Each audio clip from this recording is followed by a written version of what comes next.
পশ্চিম বর্ধমানের রানীগঞ্জে সেনকো গোল্ডের শোরুমে ডাকাতির ঘটনায় গ্রেফতার আরও এক। আসানসোল দুর্গাপুর কমিশনারেট সূত্রে খবর, মেঘালয়ের রিভয় জেলার খানাপাড়া থানা এলাকা থেকে চৌধুরী নামে এক দুষ্কৃতীকে গ্রেফতার করা হয়েছে। তার বাড়ি বিহারের শিবানে। আজ তাকে রিভয় জেলা আদালতে পেশ করে ট্রানজিট রিমান্ডে আসানসোল নিয়ে আসবে পুলিশ। এই নিয়ে ডাকাতির ঘটনায় গ্রেফতারির সংখ্যা বেড়ে হলো 5।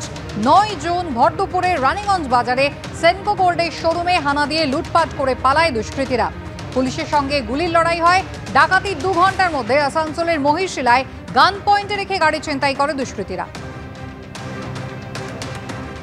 এলাকা দখল ঘিরে তৃণমূলের 2 গোষ্ঠীর মধ্যে সংঘর্ষে রীতিমতো উত্তপ্ত বীরভূমের লাভপুর। ঘটনায় আহত 5 জন। আহতদের মধ্যে 4 জনকে ভর্তি করা হয়েছে হাসপাতালে।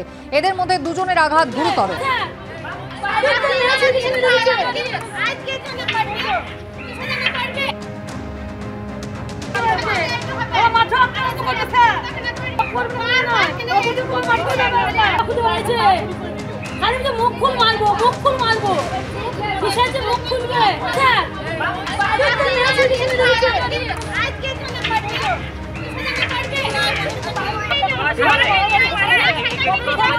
গোষ্ঠী কণ্ডল তো যত দিন যাবে আরও প্রবল আকার ধারণ করবে।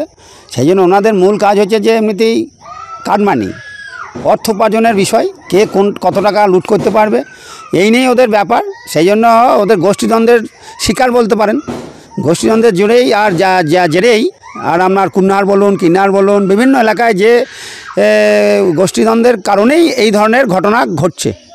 বিষয়টা আমরা মার্কেটেই ছিলাম, গ্রাম পাড়া থেকে একটা ফোন এলো আমাদের কাছে, পাড়াতে একটা পারিবারিক সমস্যা হয়েছে এবং আমি আমার আরও 2-3 জন মিলে নেতৃত্ব মিলে গিয়েছিলাম, গিয়ে ওটা সমাধান করে দিলাম। তারপর আমরা প্রশাসনকে ফোন করেছিলাম, বাকিটা প্রশাসন এসে পুরোটা নিয়ন্ত্রণ করে দিয়েছে। রাজনীতির কোনো সম্পর্ক নেই, পারিবারিক একটা সমস্যা। প্রধানমন্ত্রী নরেন্দ্র মোদীর আমন্ত্রণে 2 দিনের ভারত সফরে এসেছেন বাংলাদেশের প্রধানমন্ত্রী শেখ হাসিনা। আজ প্রধানমন্ত্রী নরেন্দ্র মোদীর সঙ্গে তাঁর দ্বিপাক্ষিক বৈঠক রয়েছে। প্রধানমন্ত্রী ছাড়াও বিদেশমন্ত্রী এস জয়শঙ্করের সঙ্গে বৈঠক করবেন শেখ হাসিনা। অষ্টাদশ লোকসভা গঠনের পর এই প্রথম অন্য কোনো রাষ্ট্রপ্রধান ভারত সফরে এলেন। প্রধানমন্ত্রীর সঙ্গে বৈঠক করবেন বিদেশমন্ত্রীর সঙ্গেও।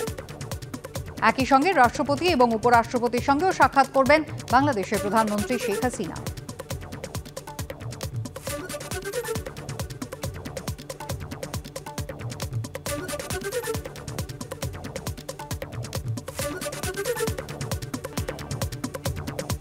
বাংলাদেশের প্রধানমন্ত্রী শেখ হাসিনা তিনি আজ সকালে এসে পৌঁছেছেন রাষ্ট্রপতি ভবনে। তাকে আজকে অভ্যর্থনা জানানো হয়। প্রধানমন্ত্রী নরেন্দ্র মোদী তিনি উপস্থিত ছিলেন।